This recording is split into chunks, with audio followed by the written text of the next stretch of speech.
Mesdames, bonsoir, messieurs, bonsoir. Autre rendez-vous de ce soir respecté.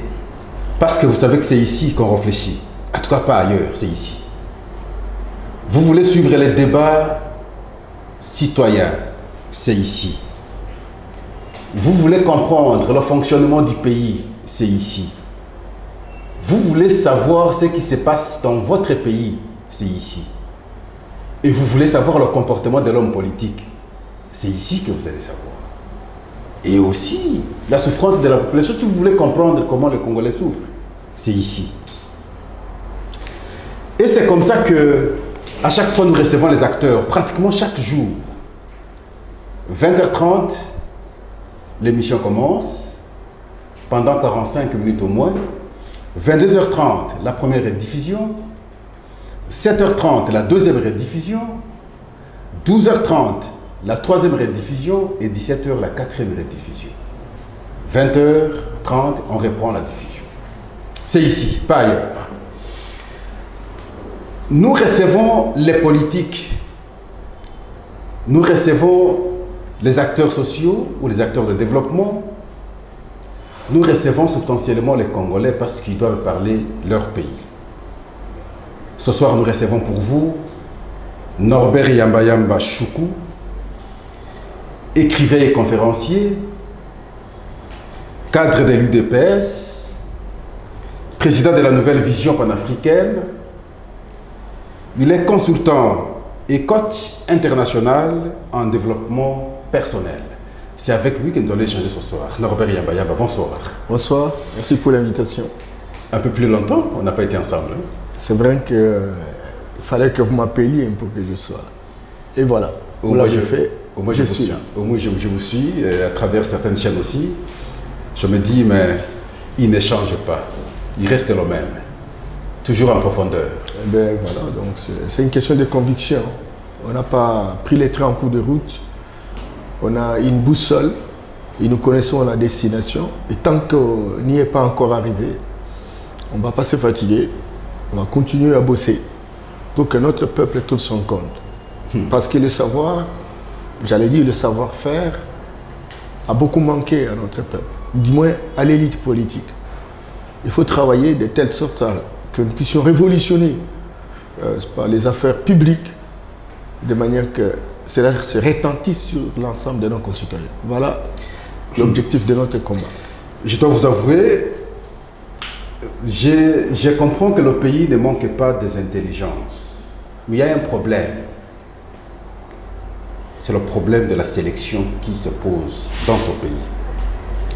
Le problème de choix des individus qui se pose dans ce pays. Le jour où on parviendra à sélectionner, de mon point de vue, c'est le jour où on parlera du décollage. Mais j'estime que ça va aller. Ce soir, on va réfléchir d'abord sur l'homme congolais aujourd'hui. Quel type d'homme pour le Congo d'aujourd'hui? C'est pas pour rien que je parlais de la question de la sélection, parce qu'il nous faut des gens qui comprennent ce qu'il faut pour le Congo. Mais quel type d'homme? Avec votre invité, nous allons analyser. Aujourd'hui, il faut réfléchir sur le social. Ah oui, c'est un débat qui est engagé depuis longtemps. Mais par où commencer? Par quel type de projet il faut initier finalement pour qu'on trouve solution à cette question qui perdure toujours? Nous parlerons finalement de la CENI avec le vœu de la voir être réformée, mais le débat s'engage aujourd'hui. On sent que les politiques veulent maintenant politiser cette commission électorale nationale indépendante. Et c'est alors que nous allons y analyser avec votre invité. Norbert Yamba, je vous ai présenté ici parce que vous avez beaucoup de casquettes, franchement. Mais ici, je veux qu'on commence, que vous interveniez comme président de la Nouvelle Vision panafricaine. La RDC, notre pays, nombreux le disent, a un problème d'homme. Alors moi, je vous pose la question, quel type d'homme aujourd'hui pour le Congo? Merci Pascal. C'est une question très complexe et même délicate. Parce que toutes les expériences qui ont été tentées dans notre pays, si véritablement on avait des hommes et des femmes taillés à la mesure, taillés aux besoins véritablement de la RDC, on n'aurait pas pu prendre autant d'années sans qu'on puisse suffisamment avancer. Quelque part, on s'est peut-être trompé d'adresse dans l'analyse des faits. Quel type d'homme que nous avons? Oui, la RDC, c'est comme une équipe de football qui va puiser les joueurs de basketball. Oh, et qui viennent jouer le football et vous avez le résultat. Uniquement pour perdre, bien entendu. Et bien voilà, donc on a perdu. Combien de fois on a mis en place? Non, je veux que vous repreniez un peu parce que je veux qu'on comprenne tous ensemble. Non, la RDC, c'est une équipe de football qui va prendre les joueurs de basketball. Et les basketteurs viennent jouer en place de footballeurs. Alors, vous aurez quel résultat? Et on a fait 60 ans comme ça. C'est une métaphore. De façon simplifiée, vous voulez dire? Oui, de façon simplifiée, je voudrais dire que la RDC, ces hommes, ces femmes, ne sont pas véritablement ces vrais hommes et ces vraies femmes.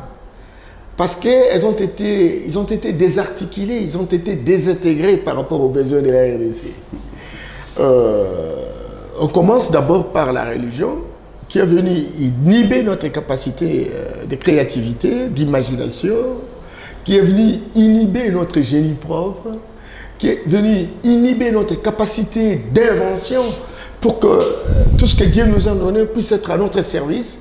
Et la religion nous a démontré qu'il faut prendre des valeurs occidentales, etc. Et puis bon, voilà, vous utilisez et vous aurez des résultats. Or, lorsque vous voulez des fruits, vous voulez des nouveaux fruits, il faut changer, n'est-ce pas, des racines. Or, on nous a donné les racines des autres à la place de nos propres racines.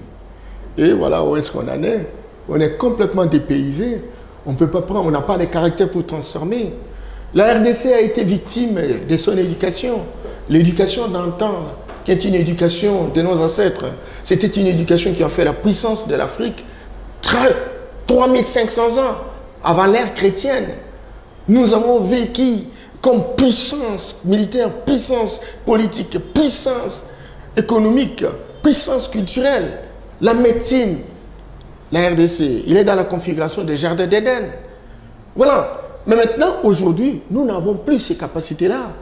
La médecine, l'astronomie, la chirurgie, la philosophie, l'histoire, l'écriture. Ça, ce sont des domaines pour lesquels nous nous sommes distingués et nous avons fait 100 000 ans sans qu'aucune autre race ne puisse exister. Parce que l'Afrique n'était pas subdivisée, n'était pas divisée comme on le voit aujourd'hui. Il y avait des royaumes, il y avait des empires, etc. Et on était puissants, on n'avait qu'un seul roi qui s'appelait Pharaon et on était dans une sorte de royauté, la confédération des royautés. Aujourd'hui, on est complètement divisé, on est complètement fissuré. On a une autre religion. Il n'y a qu'un seul peuple en Afrique, de l'Afrique, qui, on est africain, mais on est musulman. On est africain, on est chrétien. Toutes des religions différentes. Est-ce qu'il y a une possibilité de renaître, Norbert Yamba Yamba, de revenir à nos sources finalement pour qu'on retrouve notre génie propre? Est-ce qu'il y a possibilité aujourd'hui? Il y a possibilité. Raison pour laquelle il y a la nouvelle vision panafricaine. Parce que tous les combats qui ont été menés dans le cadre de la Renaissance africaine, ce combat a été axé essentiellement sur des revendications, des réactions. Oh, nous devons être dignes, au changeant de nom, etc. Mais on a oublié un problème réel qui est celui du génie. Et le génie se focalise autour de la spiritualité. Parce que l'homme est le dépositaire de l'Esprit de Dieu. Le Dieu, c'est l'intelligence, c'est la sagesse, la capacité de connaître la nature naturelle. Et dans cette nature, on peut trouver des solutions. Tout est déjà programmé en termes de solutions. Il faut le découvrir. C'est comme ça que nos ancêtres travaillaient sur base des codes qu'on appelait autrefois le Maat, qui en réalité, chaque problème a un code, a une loi, a un principe, a une règle, a une norme. Lorsqu'on ne connaît pas ces normes, on va faire le contraire et on n'aura jamais de résultat. Vous avez vu comment les Occidentaux se sont organisés. Ils ont restauré leurs normes, ils ont restauré leurs codes, ils ont restauré leurs lois. Et donc, aujourd'hui, ils travaillent en fonction de ce justement, parce que nous sommes en face de la démocratie, ou sinon je veux dire, nous sommes dans la démocratie. Et ce qui n'est pas facile, parce que vous évoquez la problématique de la spiritualité. Je crois que ça nous domine un peu. Est-ce qu'à ce moment-là, il faudrait aussi créer une réflexion sur la problématique de la démocratie? Et si nous devons avoir notre génie propre, c'est l'additionner avec le style démocratique occidental. Est-ce que ça ne va pas créer une contradiction et finalement manquer de boussole en fait? Pascal, vous posez une question pertinente. J'étais en train de vous parler de la religion, j'étais en train de vous parler du système éducatif qui fabrique des chômeurs de luxe, déjà inadaptés, désintégrés, désarticulés complètement par rapport aux besoins de la société. Et donc, nous sommes des intellectuels des diplômes. Non, nous sommes des instruits. Donc des hommes et des femmes qui n'ont rien à faire pour transformer leur environnement parce qu'ils n'ont pas été initiés. Et donc vous posez là aussi une question d'organisation politique. Quel type d'organisation nous avons? Il semble que cette organisation est importée. De la même manière que la religion est importée, de la même manière que le système éducatif est importé, le système d'organisation est importé et la démocratie, c'est une valeur occidentale. Écoutez, lorsque je parle de génie propre, c'est que je voudrais qu'on puisse restaurer la spiritualité authentique. Et dans la spiritualité authentique, tous les différents secteurs de la vie nationale sont organisés, sont codifiés. Par le passé, avant que nous soyons en contact avec les Occidentaux, et donc nous avons vécu dans une sorte d'organisation politique qu'on a appelée la Confédération des royautés. Nous avions un grand chef à la tête, mais les royaumes étaient déjà organisés, etc.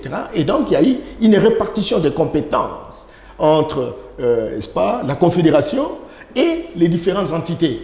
Et c'est ce qu'on tente aujourd'hui d'aller dans la direction de l'Union africaine pour créer les États-Unis d'Afrique. Voilà. Donc, si on n'arrive pas naturellement à revisiter la problématique de la religion, parce que la religion n'est pas la spiritualité, et que la religion, ce n'est pas un fax qui a été reçu de Dieu.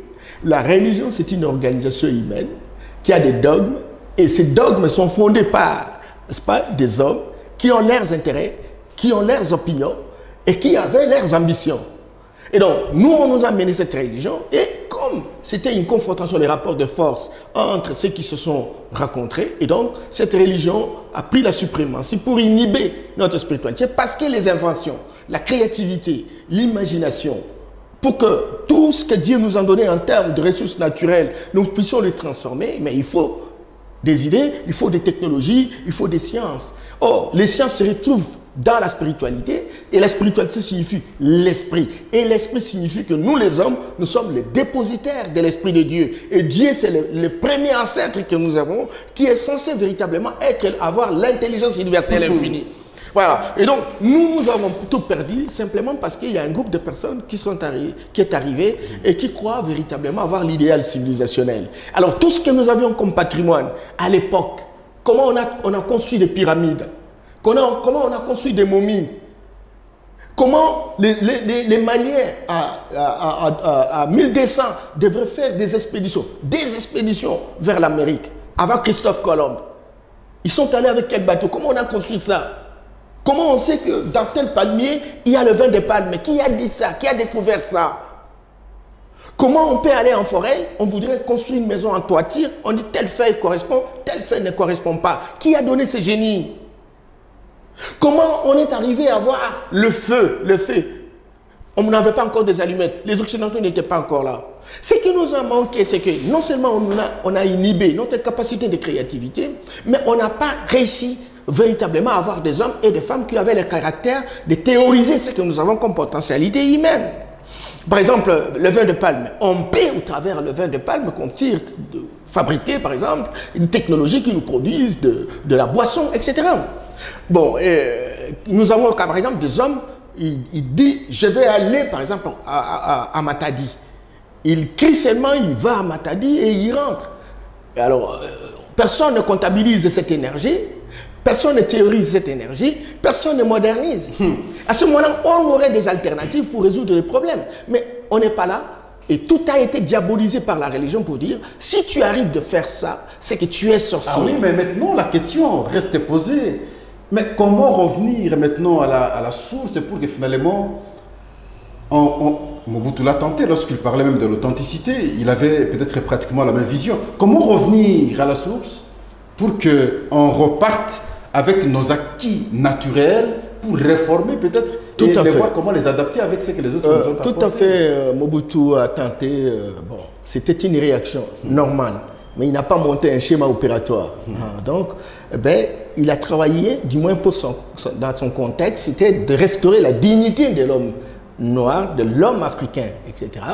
Et à travers ça, naturellement... Parce que moi, je le suivais, comment il s'opposait même avec l'octroi des prénoms. Bien entendu. Est-ce que vous avez déjà entendu un arabe s'appeler Pascal? Il restait Mohamed, il reste Abdul. Le seul peuple qui il est africain, il prend le nom des ancêtres des autres. C'est parmi les outils de domination. Alors. Bien entendu. Comment pouvez-vous imaginer que celles les ancêtres des autres sont celles et nous n'avons pas de gens? Merci beaucoup. Donc, écoutez, je voudrais terminer en disant que nous avons la possibilité aujourd'hui de nous réconcilier, de nous reconnecter avec nos ancêtres. Cette possibilité de revisiter le système religieux.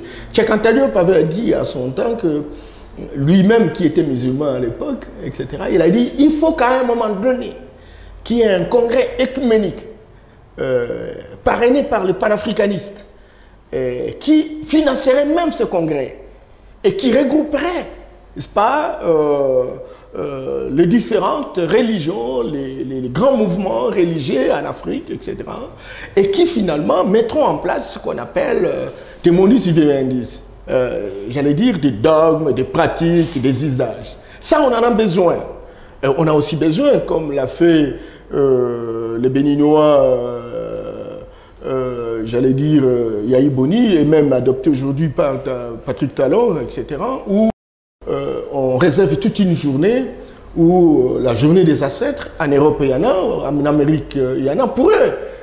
Nous, tous ceux qui sont réputés aujourd'hui, appelés sorciers, diabolisés, et qui sont devenus des savants en Europe, ou aux États-Unis, en Asie, qui fabriquent des avions, qui cherchent, qui découvrent des planètes, etc. Mais ce sont des sorciers. Merci. Parce qu'il existe ce qu'on appelle la sorcellerie négative et la sorcellerie positive. Voilà. Et donc, tout ça a été diabolisé pour que nous ne puissions pas avoir véritablement l'indépendance. Et on a besoin de tout ça. Et la nouvelle vision va dans le sens de la restauration. Vous voyez, tout le monde aujourd'hui est à la télé, même ceux qui se disent des féticheurs. Quand vous prenez par exemple les Dingwe, et ils bagarrent, et il enlève les intestins de quelqu'un. Mais c'est une technologie. Il ne meurt pas. Il ne meurt pas et il remet. Mais on peut capitaliser cette technologie-là. Et en capitalisant cela, on systématise les docteurs d'université, les chercheurs, etc. mettent en place et on met à la place publique. On peut vendre, on peut en fabriquer même des médicaments, etc. Aujourd'hui, regardez comment soignent les Chinois. Regardez comment soignent les Indiens. Aujourd'hui, avec le 5G, on peut vous opérer à partir des États-Unis ici. On vous opère à partir des États-Unis ici. Merci beaucoup. Alors, est-ce que vous allez me dire que c'est la formule de laboratoire? Moi, j'ai dit non, c'est du génie. Nous avons l'esprit de Dieu. Vous savez que les hommes les plus intelligents ont 7% de l'intelligence de Dieu. Très bien. Alors, nous aussi, nous pouvons puiser parce que nous avons vécu 100 000 ans sans qu'aucun autre peuple puisse exister dans le monde. C'est comme ça. Là, il est intervenu comme président de la nouvelle vision. De la nouvelle vision panafricaine. La nouvelle vision, une nouvelle façon pour l'Afrique et pour qu'elle puisse sortir véritablement de cette situation. Maintenant, là, vous allez intervenir, Norbert Yamba Yamba. Non, pas simplement comme cadre d'un parti politique, bien entendu ici du DPS. Oui. Mais aussi comme consultant au développement. Oui. Parce que cette question, hier, quand vous étiez à l'opposition, vous engagiez beaucoup de débats. Je dois rappeler ici que Norbert Yamba Yamba est au pouvoir. Son parti est au pouvoir. C'est un parti présidentiel. Il n'a pas de raison à évoquer si ça ne marche pas. La question sociale pose problème, Norbert Yamba Yamba, jusqu'ici. Et les gens s'interrogent, qu'est-ce qui ne va pas? C'est à travers cette question, alors je me suis dit, si ça ne va pas, qu'est-ce qu'il faut faire et par où commencer? Quel type de projet initier pour qu'on trouve solution aujourd'hui? Quel est le projet prioritaire pour qu'on trouve solution à cette question qui, depuis longtemps, vous l'avez toujours posée, vous avez toujours critiqué parce que ça n'allait pas, mais aujourd'hui au pouvoir, vous imaginez que ce serait priorité, commencer par quel type de projet? Écoutez, la société ne peut pas être traitée de manière sectariste. Il y a différents secteurs de la vie nationale et chaque secteur est toujours en interaction avec d'autres secteurs. Donc, chercher de trouver un agenda spécifique pour un secteur en termes d'un projet, c'est se tromper véritablement d'adresse et manquer la torche pour éclairer l'avenir. Raison pour laquelle il y a des secteurs prioritaires, ce qu'on appelle des attributs de souveraineté. Des secteurs souverains. Lorsqu'on veut véritablement analyser qu'on est un pays indépendant, on est un pays souverain, il y a 4 secteurs prioritaires. Il y a la sécurité, il y a l'alimentation, il y a la santé, il y a l'éducation. Sécurité maintenant, on commence par là. La sécurité, c'est que il faudrait que les gens soient protégés, qu'il y ait la paix. Qu'est-ce que vous aviez fait? Qu'est-ce que vous comptez faire? Qu'est-ce que vous n'avez pas encore fait? Par rapport à cette question de souveraineté, de sécurité, le président de la République, vous l'avez vu, depuis son investiture, prendre le bâton de pèlerin. Parce que nous avons connu une guerre, une insécurité qui était, n'est-ce pas, caractérisée par une convergence d'intérêts. Cette convergence d'intérêts s'explique à 3 niveaux. Il y a des acteurs internationaux qui relèvent véritablement des multinationales qui ont besoin de nos ressources naturelles. Et vous avez les acteurs de la sous-région qui sont nos voisins. On peut tout changer, on ne sait pas changer la géographie. Ils auront toujours un impact par rapport à notre situation. Et donc, ils ont été recrutés comme des sous-traitants. Et puis, vous avez les acteurs internes qui sont essentiellement des Congolais ou des infiltrés devenus Congolais, etc. Et qui ont, dans cette complotation, n'est-ce pas, en train véritablement de mettre le Congo en fait et en sang. Et donc, le président de la République, venu au pouvoir, connaissant cette réalité, aurait souhaité naturellement discuter avec les uns et les autres. Ça s'appelle mais gagner la guerre sans combat. Et gagner la guerre sans combat suppose aller en direction véritable de l'adversaire, discuter avec lui, utiliser les idées, les convaincre pour dire qu'à 2, nous pouvons gagner ensemble. Seul, vous avez le risque de ne pas gagner. Raison pour laquelle vous l'avez vu prendre son bâton de pèlerin. Tantôt il est au Rwanda, il est en Ouganda. À un moment donné. Vous avez l'impression, vous avez l'ambition, vous avez la satisfaction d'avoir réussi la mission jusqu'ici. Mais c'est un processus. Lorsqu'il y a eu un système qui a été mis en place depuis la colonisation jusqu'à la décolonisation, il n'y a pas longtemps, on a choisi de nouveaux acteurs, des nouveaux acteurs. Ça ne peut pas aller. Du coup, mais il faut discuter avec les gens. Aujourd'hui, le président de la République plaide pour les États-Unis d'Afrique. Comment nous sommes des Africains, nous sommes des voisins. Au lieu de créer des synergies gagnantes, on s'attaque mutuellement, on retarde le développement de l'Afrique, mais il faut expliquer aux uns et aux autres. Pour que finalement, on puisse niveler vers le bas ces conflits. C'est ce que le président a fait. Alors, deuxièmement, il est allé vers les puissances d'argent. Les puissances d'argent qui sont des multinationales. Vous savez, une multinationale, c'est plus que les richesses d'un pays. Et donc, ces multinationales qui opèrent de manière illicite, j'allais dire même irresponsable, immorale. Et la solution, c'est il faut au moins combien de temps pour qu'on trouve... Non, mais écoutez, je dis il faut gagner sans combattre. Parce que combattre suppose des ressources matérielles, des ressources humaines, des ressources financières, etc. Nous n'en avons pas beaucoup. Nous pouvons épargner quelque chose qu'on peut gagner à travers des discussions. Il faut simplement comptabiliser le volume aujourd'hui de récurrence. Peu importe le temps, c'est ça? Non, pas peu importe le temps, on est en train d'avancer, non? Quand je dis comptabiliser le volume, pas de ce qui se passe par exemple à l'est de notre pays, ça a diminué sensiblement. Le président de la République a pris non seulement une décision diplomatique, politique, mais aussi militaire. Alors, le matériel de guerre ont augmenté. Vous avez vu les différents sites qui abritaient naturellement tous ces rebelles-là organisés, etc., pour nous déstabiliser de manière à piquer le reçu de la République. Écoutez, ces sites sont complètement déstabilisés. Et puis sur le plan interne, il faut remettre en scène ce qu'on appelle l'état de droit, la loi, la suprématie de la loi. Tous ces gens qui se connaissent comme véritablement acteurs finiront par être véritablement identifiés. Il faut aller, par exemple, à Goma, il faut aller à Bukavu, il faut aller à Beni, il faut aller à Butembo. J'étais là au moment avant le confinement. Quand vous regardez la situation, vous dites, mais il n'y a pas eu la guerre. Certes, il y a la guerre au village, mais il y a des hommes et des femmes qui véritablement sont dans cette complotation et qui prennent de l'argent et qui s'enrichissent, qui construisent des immeubles, etc. On a parlé de la sécurité. Deuxième aspect, vous avez dit l'alimentation. L'alimentation. Alors, l'alimentation. Où en sommes-nous? Ben, écoute, d'abord, le président de la République ne veut pas aller dans une situation où on crée un projet d'exploitation agricole et on croit que ce projet-là va véritablement s'occuper de l'ensemble des Congolais. Ah non! Le président de la République passe naturellement par 7 politiques pour remettre véritablement l'alimentation sur les rails. Première politique, c'est la question du budget. Nous, on a trouvé presque nul en termes de budget dans ce secteur. Et puis bon, on est allé, aujourd'hui, on est à 3-4%. C'est le débit, mais on est été à 0. Encore que ce sont des moyennes statistiques qui véritablement étaient picorées par des individus. Le budget est là. Ça montre très clairement qu'on peut, au travers de ce budget, affecter de l'argent, etc. pour faire des choses. Deuxièmement, la politique foncière. Les gens sont en train d'y travailler. Parce que regardez, toutes les mamans qui travaillent dans les sites touristiques, dans le site maraîcher, ils n'ont pas la capacité d'avoir accès sur le plan de droit. En termes de propriété, toutes les cultures pérennes, les cultures de rente ne peuvent pas être la propriétaire de toutes les maraîchères.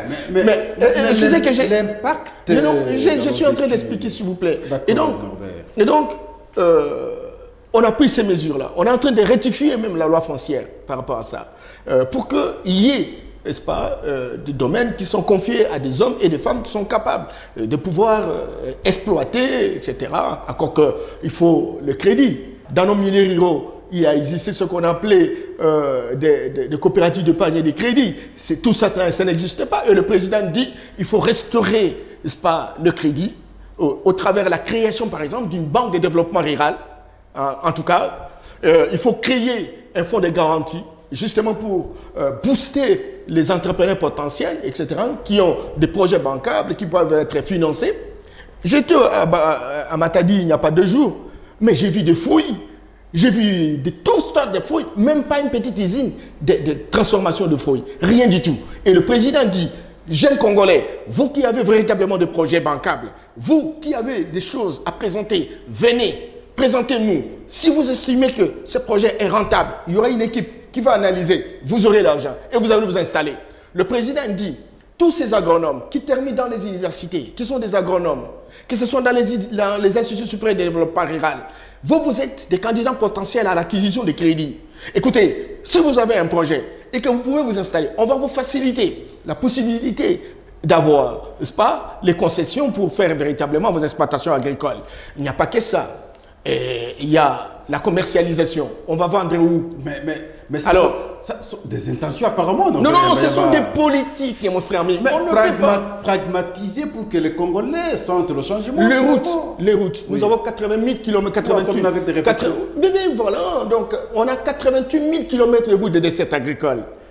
Eh bien, nous avons fait, dans les 100 jours, 30% de ce que cela représente. Et après, même, voilà, donc, n'eût été le confinement, ici, on aurait facilité la circulation. Il y a eu beaucoup d'endroits, même chez nous.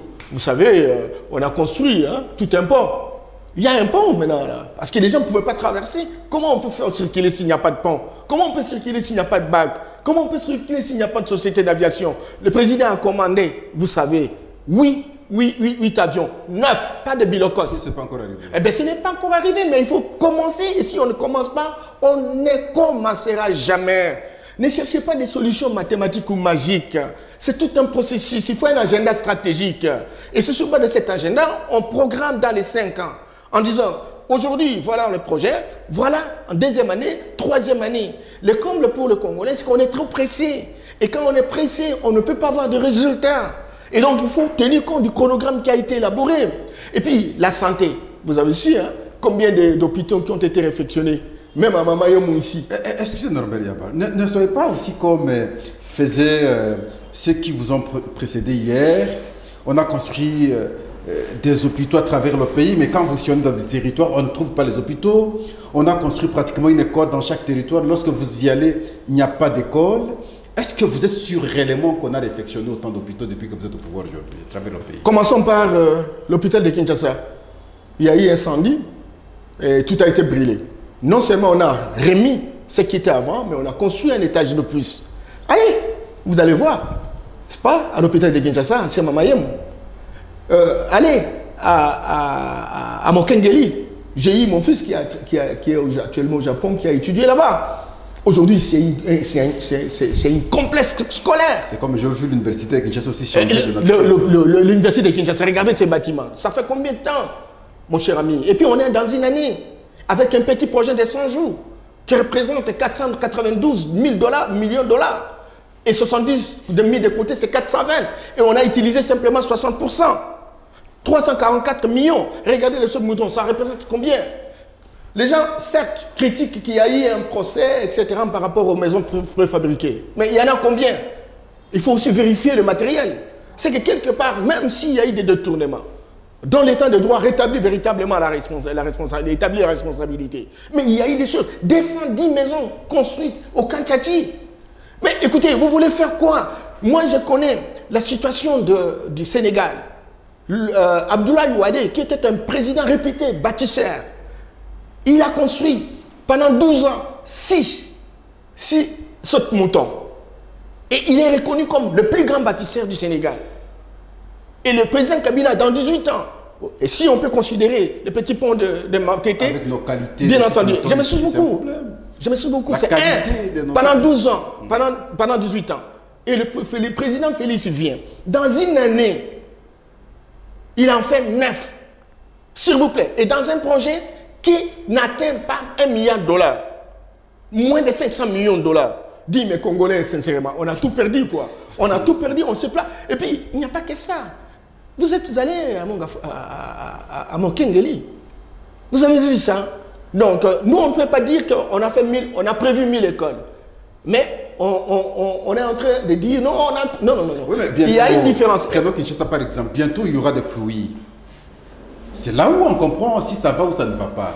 Oui. Quel est le projet de l'urbanisation aujourd'hui de la ville en termes de création de nouvelles routes, en termes de réfection des routes pour que finalement, lorsqu'il y a pluie, les gens ne se sentent pas, en tout cas, disposés, enfin, ou exposés à des intempéries? Non, vous avez raison.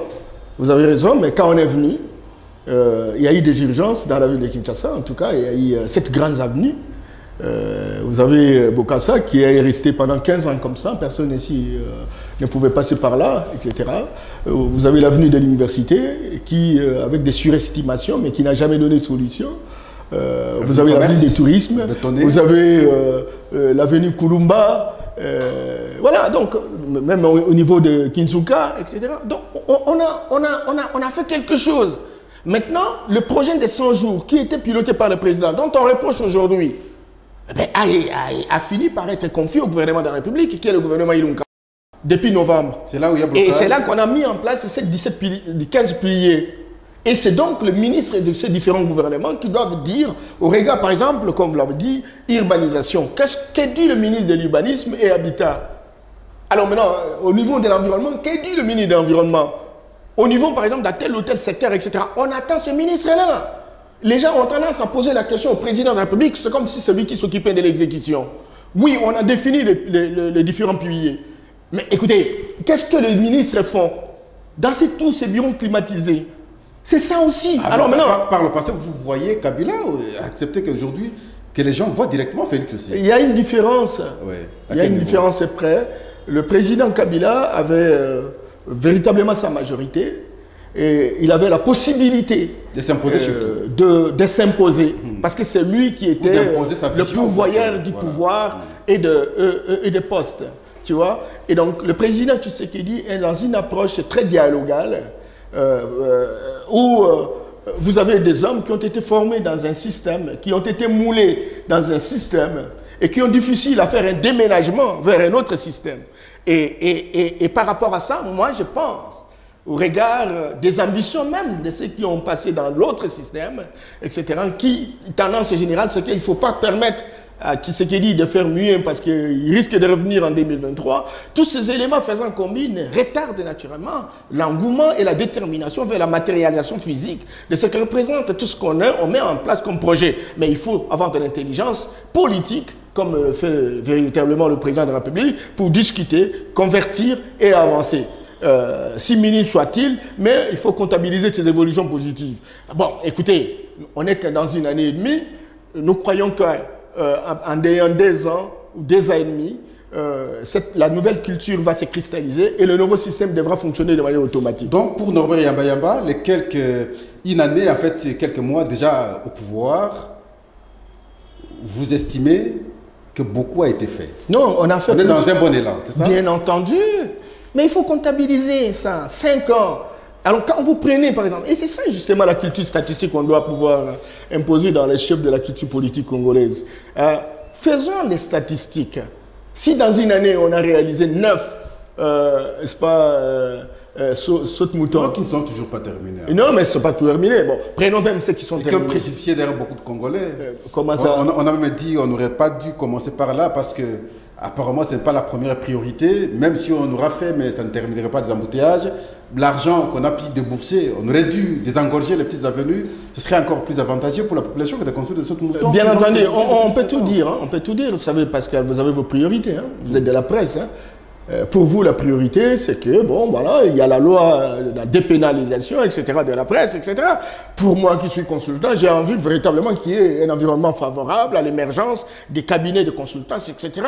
Pour quelqu'un qui est agriculteur, lui aussi, il a ses priorités, etc. Et donc, le gouvernement de la République, au travers des différentes opinions, etc., essaie de systématiser ça. Chacun ne sera pas satisfait de la même manière. Mais quand même qu'on pose des projets qui auront des effets d'amplification, qui auront des effets d'entraînement, etc. Et quand on prend en considération les routes aura des répercussions sur la circulation des biens et des services. Cette circulation des biens va avoir une répercussion sur la diminution des prix des biens parce que l'offre devra véritablement augmenter sur le marché, etc. Ce sont ces implications incidentielles. Mais si vous avez un gouvernement qui n'a pas la présence d'esprit pour comprendre ces différentes interactions, etc., vous prendre des décisions comme ça. On termine par cette question. Là aussi, vous serez purement politique. Cadre de l'UDPS, débat sur la CENI, expérience est là, 2006, 2011, 2018. Les conséquences, vous les connaissez et aujourd'hui, surtout après, est-ce que je peux dire le choix, mais au moins l'entérinement de la présence ou de la candidature de Ronsard Malonda par l'Assemblée nationale, le débat s'engage pour des réformes à la CENI. Bon, aujourd'hui, il y a des forums qui ont été organisés, ainsi de suite. La question de la CENI, la réforme de la CENI, Norbert Yamba, cadre de l'UDPS, comment vous l'envisagez? Comment vous appréciez? Comment vous lisez le débat d'aujourd'hui sur la CENI? Bon, ici, je ne suis pas envoyé par mon parti, mais j'essaie d'écouter les uns les autres. Et, moi, c'est un averti politique. Bien entendu, bien entendu. Vous savez... Pascal, lorsqu'on observe la situation de la CENI, la CI à l'époque, en 2006, après les élections, il y a eu des problèmes. Il y a eu beaucoup de résultats contestés, etc. Heureusement que les structures ont été mises en place et on est allé jusqu'à la Cour suprême à l'époque qui faisait office de la Cour constitutionnelle. Mais cela n'a pas empêché aux gens d'exprimer leurs frustrations par rapport au comportement des uns des autres, etc. 2011, il y a eu contestation. Il y a eu même 2 présidents. De fortes contestations. Et donc, la CENI endossait une grande responsabilité. Avec Ngoï Mulunda. Avec Ngoï Mulunda. Et puis, ces élections ici de 2018, on revient dans les mêmes contestations, etc. C'est qu'il y a un problème. C'est qu'il y a un problème. Alors maintenant que nous voulons véritablement rassurer les uns les autres, avec l'alternance qui est arrivée, il ne faut pas aller en vrac, comme par le passé. Il faut savoir tirer des leçons et apporter des corrections nécessaires pour permettre la performance de cette institution. Et c'est comme ça que, bon, beaucoup de gens auraient souhaité, naturellement, que la CENI fasse ce rapport. Ce rapport a été fait, adressé au, au bureau de l'Assemblée nationale, qui aurait pu engager une discussion, un examen autour du rapport de la CENI. À ce moment-là, on verrait les forces, les faiblesses, on verrait les perspectives. Et les gens pouvaient apporter véritablement des réformes en fonction de cette analyse. Et tel n'a pas été le cas. Et donc, on pousse les gens à choisir notre de la CENI qui fait partie naturellement de l'arsenal qui a été considéré comme étant une machine pour dribbler les acteurs politiques. Ce n'est pas correct. Et donc, personnellement, à moins que mon parti disent le contraire, mais moi je pense qu'on est sur la même longueur d'onde, eh bien, écoutez, qu'on fasse des discussions à l'Assemblée. Et qu'on engage des discussions dans les cadres de vraies réformes pour éviter... La crainte à l'Assemblée nationale, Norbert Yamba, excusez que je vous arrache comme ça la parole. À l'Assemblée nationale, la crainte d'un débat, c'est que il est souvent tendancieux à partir du moment où le FCC à la majorité voudra faire passer maintenant sa volonté à travers ses élus. Et là, on n'aura pas ce qu'aura voulu la population pour qu'on ait une CENI indépendante. Faites attention, vous l'avez dit, vous avez expliqué quel est l'état de la situation, y compris sociale. Un peuple en colère est plus qu'une bombe atomique. Je pense que l'alternance a dégonflé les tensions. L'alternance a permis à oxygéner la République, à dédramatiser ou à décrisper la situation politique. Mais aujourd'hui, avec tout ce qu'il y a eu comme coq à jambes, tout ce qu'il y a eu comme blocage, etc., ça a permis à notre peuple d'évoluer, d'avoir une croissance de lucidité par rapport au fonctionnement des institutions. Et donc, notre peuple connaît les tenants et les aboutissants, les auteurs et les menteurs de la situation que nous sommes en train véritablement de vivre. C'est que très clairement, même s'ils ont la majorité, et quand ils ne sont pas en concordance avec, n'est-ce pas, l'opinion de notre peuple. Certes, il y a plusieurs opinions, c'est évident, mais c'est le vote qui est à ce moment-là, mais pourquoi où est-ce qu'on en est là? Ils auraient pu passer, faire une passage. C'est le chef qui a bloqué. Bien entendu. À leur niveau, mais le chef a bloqué parce qu'il sait qu'il a un devoir de redevabilité vis-à-vis des peuples. Ramener la question encore à l'Assemblée nationale, c'est tout ça le problème. Non, écoutez, il faut toujours avoir... Rapidement comme ça, il faut toujours avoir confiance aux gens. Ce sont des Congolais. Certes, beaucoup se sont enrichis. Certes, les autres en ont fait une profession. Mais, écoutez, jusqu'à quand on va aller avec cette manière de faire les choses? Jusqu'à quand on va aller avec la caporalisation des institutions? La CENI a été pensée comme une institution d'appui à la démocratie. Et alors, au lieu que ce soit une institution d'appui à la démocratie, ils l'ont transformée en une institution politique. Où on vous dit, non, c'est la société civile qui prend la présidence, on prend, et si vous n'avez pas la caution, n'est-ce pas, de ceux qui ont acheté le pays, etc., vous ne pouvez pas assumer ces responsabilités-là. Merci. Et donc, on ne peut pas continuer comme ça. Moi, je pense que nous avons la responsabilité. Regardez ce qui s'est passé en Guinée-Conakry. Ils ne s'entendaient pas, mais ils ont dit, parce que nous voulons rassurer les uns les autres, allons prendre un général à la retraite au Mali, et c'est lui qui a assumé les fonctions du président, et les choses se sont bien passées. Même si par la suite, il y a toujours des ambitions démesurées de certaines personnes. Donc, moi ce que je voudrais, c'est que qu'on réforme la CENI, qu'on évite de plus en plus, n'est-ce pas, ce qui va véritablement occasionner le discrédit, la construction de l'immoralité de l'élite politique, ça nous discrédite et ça ne nous fait pas respecter, ça ne donne pas une bonne image à travers le monde. Merci. Et alors, ils comprendront et ils pourront respecter l'opinion de notre peuple. Nous vous disons merci pour avoir accepté de répondre à notre appel ce soir, Norbert Yamba. C'est moi qui vous remercie, je m'excuse beaucoup, mais bon... peut-être prochainement, on pourra s'étaler sur cette question qui est fondamentalement technique parce que moi-même, j'ai écrit quand même 4 livres sur cette question. Je vous dis que nos portes sont grandement ouvertes, encore que l'espace est toujours là. Pour vous, Norbert, n'hésitez pas. Merci. À chaque fois que vous trouverez nécessaire de venir intervenir, nous allons vous ouvrir nos portes. Merci. Alors, nous avons reçu pour vous, ce soir, Norbert Yamba Choukou, écrivain et conférencier. Cadre de l'UDPS, président de la Nouvelle Vision panafricaine, consultant et coach international en développement personnel. Avec lui, on a échangé sur 3 thèmes. Le premier a concerné l'homme congolais, l'homme africain d'aujourd'hui. Que devrait-il faire pour que sa vie change? Nous avons parlé de des projets qu'il faut initier pour permettre le développement en République démocratique du Congo. Qu'est-ce qu'on a déjà fait aujourd'hui? Vous aviez compris comment il vous a expliqué. Finalement, c'est la CENI, la question de la CENI que nous avons abordé à la dernière position. Nous pensons plutôt que vous avez apprécié notre échange. Nous vous disons simplement merci. On se retrouve encore demain à la même heure, ça veut dire à 20h30, avec les temps de rediffusion comme nous vous avons dit au début. Nous sommes à la fin, nous vous disons merci, au revoir et à la prochaine.